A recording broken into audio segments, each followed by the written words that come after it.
Hey Steve, everyone seems stressed lately. In fact, I bet stress is one of the most common words we hear. How many times a day do we tell ourselves that we're stressed? How often do we hear about stress from our family and friends? How often do our kids tell us that they're super stressed or totally stressed out or that they're stressed to the max? Okay, maybe stressed to the max is a bit outdated, but I bet you still hear it, right? I mean, we all talk about stress a lot. Actually, I got to tell you, I even feel stressed listening to you talk about stress. We're supposed to be experts in stress management. Why am I getting so freaked out?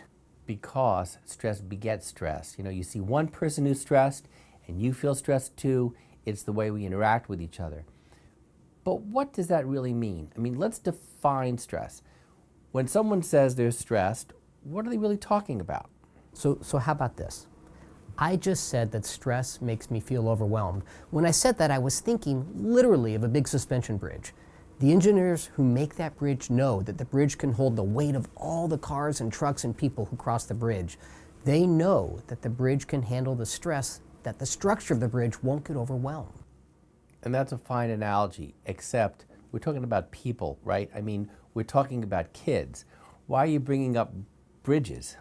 Because kids are constantly being asked to bridge from one milestone to another. They stretch from meeting new kids in homeroom, to not making the school play, to getting their driver's license, to working their first jobs.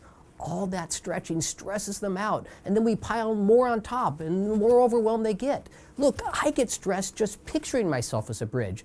Think about what that's doing to my emotions and even my overall health. In fact, we know that high stress environments can cause lots of anxiety, depression, and even vulnerability to accidents and infectious diseases. Wait, so you're saying that our kids get stressed because we pile too much on them, right? So who's making sure that they can handle that stress? Well, hopefully we are. Parents, teachers, coaches, mentors, and of course you and I. We see stressed kids every day in our office. The adults are supposed to be the ones making sure they're handling things okay. So if we're in charge, then how about we just make our lives less stressful? Fewer school plays, fewer teen jobs, less academic pressure, less social pressure. Let's just do away with all that, right? Problem solved, right? Yeah, good luck with that. First of all, I don't think we want kids to stop everything. They learn and grow through these experiences, and not all stress is bad. Think about how good they feel when they make it to the other side of something tough. Plus, they like these experiences, and our culture demands a lot from them. We're not going to change the culture overnight. So, if we shouldn't, and we really can't get rid of the stress, I think we ought to take it down a notch. Exactly. It's what you and I always talk about. Kids need to know that they don't need to do 1,000 different activities. Maybe they pick 2 or 3 and have fun with them. Why take up guitar, for example, if you're already great in the drums? Isn't life stressful enough? Because kids are wired to do new things. Their brains literally seek out stress. It's part of the normal developmental process of taking risks so they can comfortably leave home. And once again, that puts the pressure, the stress, back on the adults. We need to help them to titrate their stress. And not every kid is the same. We also have to know the unique attributes of each kid. And we also need to own the fact that adults can be pretty lousy examples. Yeah, I get stressed every time I look at my email, but I still look at it a lot.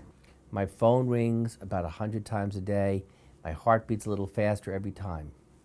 Life is stressful. How much can we really slow down? Well, more than we do now.